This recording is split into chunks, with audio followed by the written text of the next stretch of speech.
سر الله ذات الله صفات الله وجود الله أفعال الله سر الله ذات الله صفات الله وجود الله أفعال الله الله الكافي ربنا الكافي قصدنا الكافي وجدنا الكافي لكل كافي كفانا الكافي ونعم الكافي الحمد لله سر الله ذات الله صفات الله وجود الله أفعال الله سر الله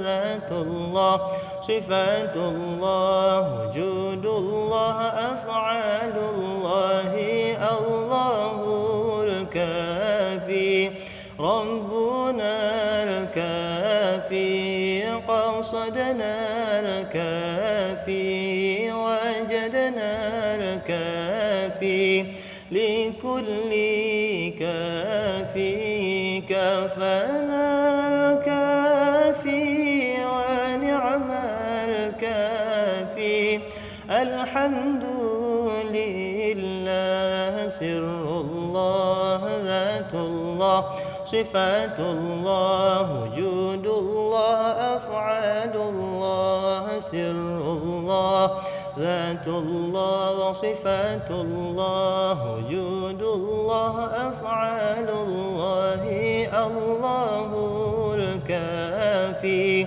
ربنا الكافي قصدنا الكافي وجدنا الكافي لكل كافي كفانا الكافي ونعم الكافي الحمد لله.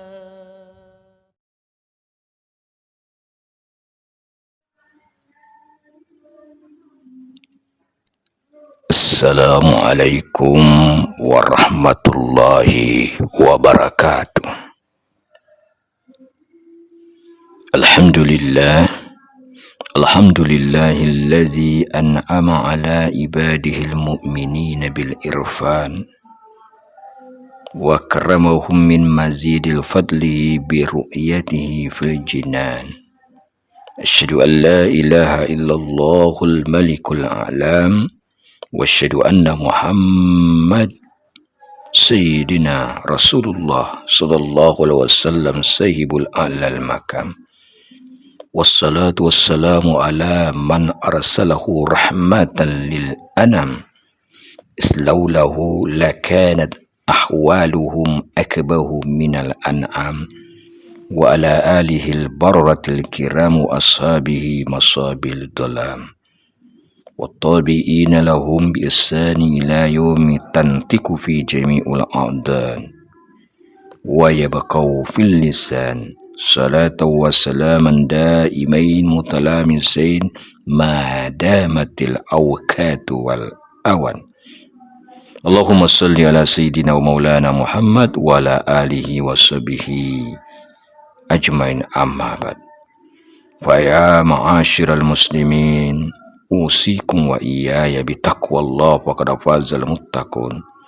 قال الله تعالى أعوذ بالله من الشيطان الرجيم بسم الله الرحمن الرحيم وعنده مفاتيح الغيب لا يعلمها إلا هو ويعلم ما في البر والبحر وما تسقط من ورقة إلا يعلمها ولا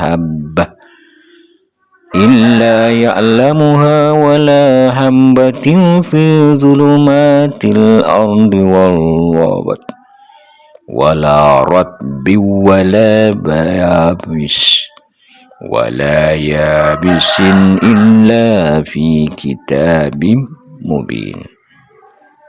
Hadirin kaum muslimin jamaah duha rahimakumullah. Puji syukur kita panjatkan kehadirat Allah Subhanahu wa ta'ala yang telah melembutkan kalbu kita untuk mau duduk bersimpu di masjid ini, di waktu duha ini. Alhamdulillah bersama-sama telah kita tunaikan sholat sunat duha kita. Mudah-mudahan Allah Subhanahu wa ta'ala selalu merahmati kita semua. Kita bersyukur kepada Allah Subhanahu wa ta'ala karena kita termasuk yang menyahut panggilan Allah dan selalu memakmurkan rumahnya. Innama ya'muru masajidallah wal yawmil akhir wa qamas shalah. Hadirin yang dimuliakan Allah Subhanahu wa ta'ala. Karena itu marilah kita gunakan kesempatan bersimpu ini untuk mengevaluasi diri, apakah setiap seruan dari Allah telah kita respon sebagaimana mestinya. Marilah kita mencoba menghitung-hitung seruan Allah, baik yang kita respon maupun yang tidak kita respon. Marilah kita semua ukur seberapa tinggi derajat respon kita terhadap seruan Allah.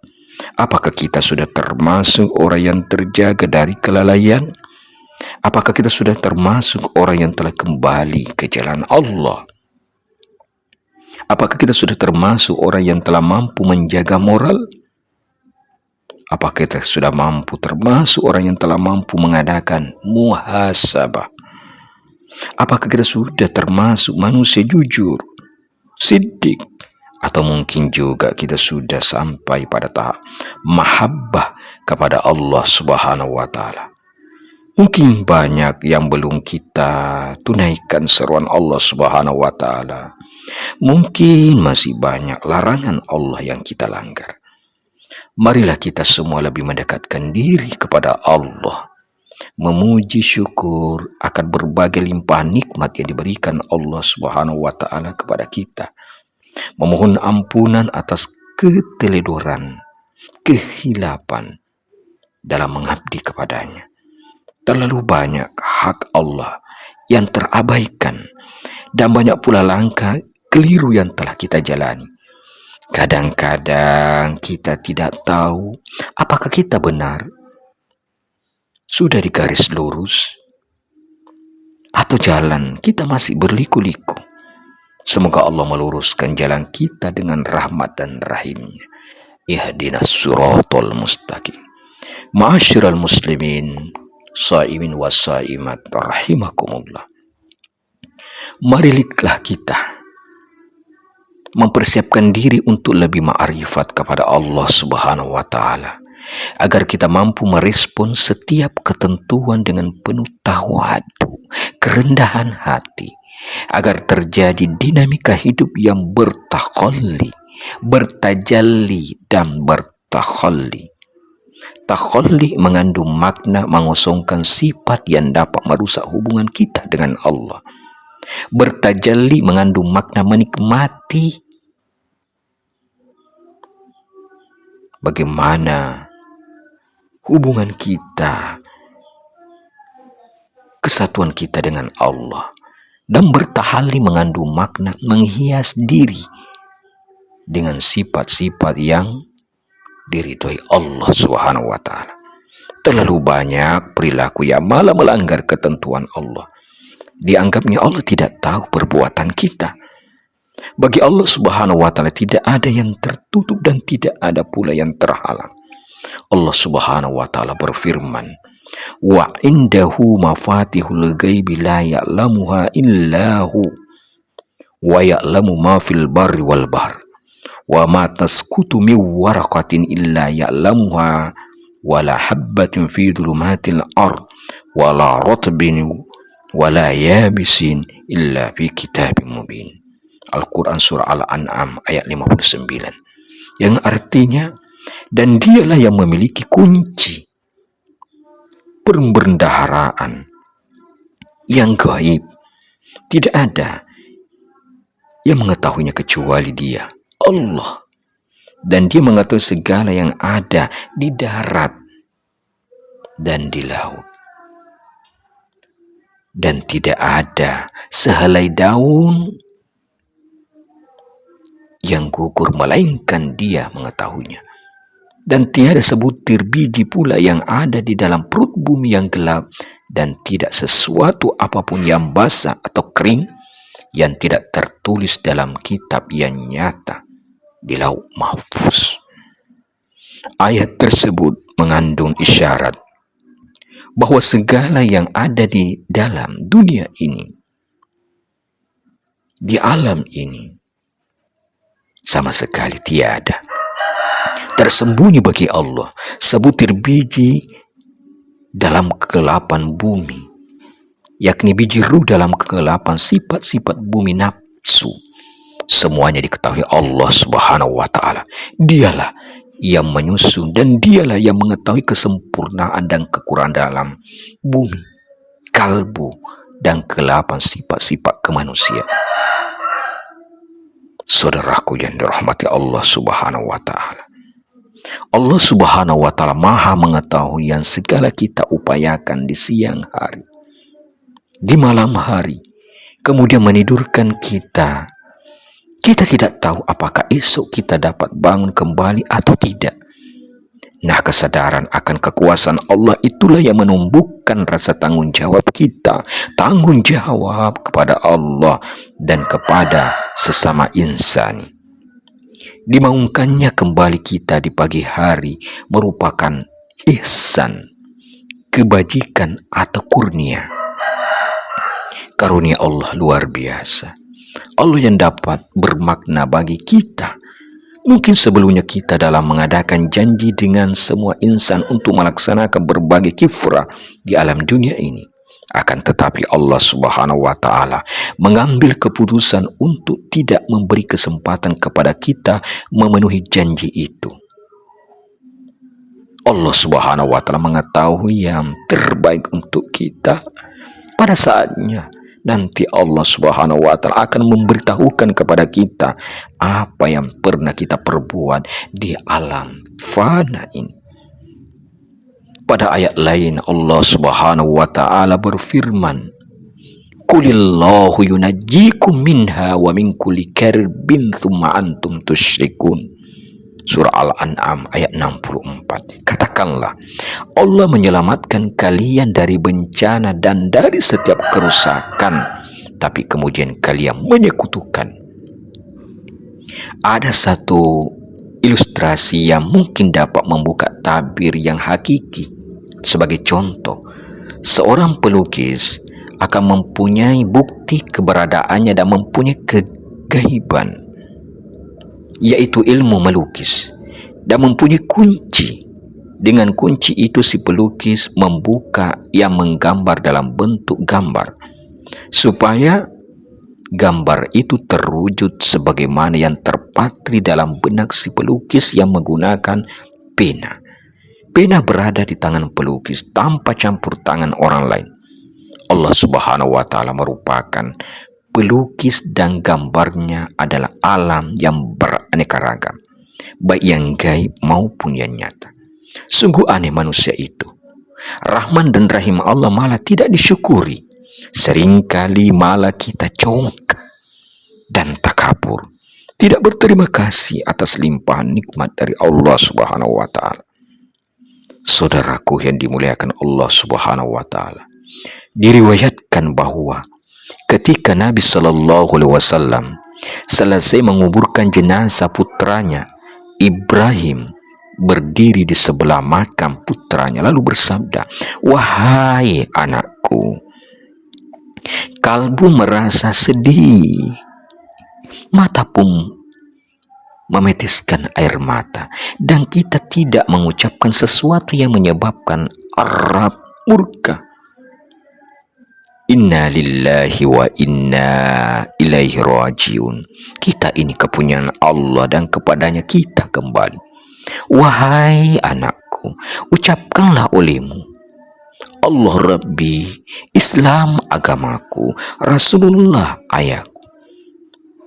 Dan saat itu para sahabat pun menangis terisak-isak, yang diantaranya Umar radhiyallahu an, hingga keras suaranya. Dan Rasulullah sallallahu alaihi wasallam menolehnya. Beliau bersabda, "Apa yang menyebabkan engkau menangis, wahai Umar?" Ia menyahu, "Ya Rasulullah, ini putramu, belum sampai usia balik, belum berlaku hukum.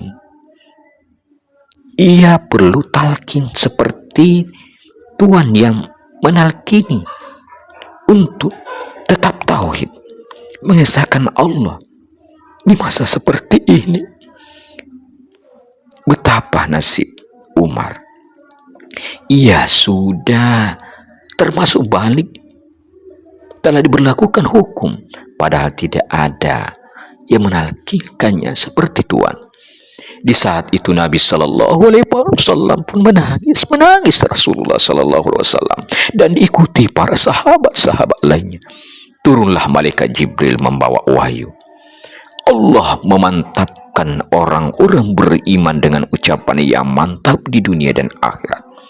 Nabi pun membacakan ayat itu, maka tenanglah semua orang, tertegun dan bersyukur kepada Allah Subhanahu wa taala. Begitu tinggi jamaah rahimakumullah tanggung jawab para sahabat Rasulullah, sampai-sampai merasa khawatir sekiranya Rasulullah telah tiada. Kehidupan yang abadi lebih mewarnai sikap hidupnya pun daripada para orang hidup yang sementara itu. Dambaan hidup abadi menumbuhkan ketenangan hidup di alam dunia ini. Tiada ada yang lebih bernilai dari kehidupan temporer ini daripada hidup abadi. Wujud dari orientasi ke hari yang abadi para sahabat melahirkan keluhuran, kehalusan budi, tawadu dan tanggung jawab yang tinggi. Akhirnya marilah kita simak ungkapan Al-Hikmah yang mengingatkan kita bahwa betapa kecilnya manusia, betapa kecilnya kita ini. Tak ada yang dapat dibanggakan oleh dirinya. Ia berkata, "Ini tahar bifarazika fal hasan wal fara'u kalahudun wa inni iftaharaka biziyabika wal ati fal jamalu ladunak wa inni iftahta bi abakika faddu fiha lafika walau takallamat hazihi al-ashya' aqala hazihi mahasinuha fama laka min al-hasani syai' fa ini taharta fa takhir bima'na fihi ghairu khari alaika." Sekiranya engkau bangga oleh kudamu, maka yang baik itu kudamu, bukan engkau. Sekiranya engkau bangga oleh pakaian dan perlengkapanmu, maka yang indah itu bajumu, bukan engkau. Sekiranya engkau bangga oleh orang tuamu, maka keutamaan itu ada pada orang tua, bukan padamu. Sekiranya semua yang ada ini dapat berbicara, "Ini kebaikan kami, inilah kebaikan kami, inilah kebaikan kami," sedangkan kamu tak punya apa-apa. Sekiranya engkau berbangga diri, berbanggalah dengan yang ada pula dirimu, bukan yang ada di luar dirimu. Marilah kita semuanya memohon ampunan Allah Subhanahu wa taala agar kita terbebas dari tuntunan akhirat belaka. Semoga Allah Subhanahu wa taala melimpahkan ridhonya, rahmatnya kepada kita semuanya. Amin, amin ya rabbal alamin. Demikian sekelumit al-fakir yang dapat sampaikan dalam pertemuan kuliah duha pada hari yang ke-11 Ramadan ini. Mudah-mudahan ada manfaatnya. Kita bermakrifat kepada Allah. Ma'rifatullah melahirkan tanggung jawab. Billahi fisabilillah. Wallahu muwaffiq ila aqwamit thariq. Wabillahi taufiq was sa'adah. Warahmatullahi wabarakatuh.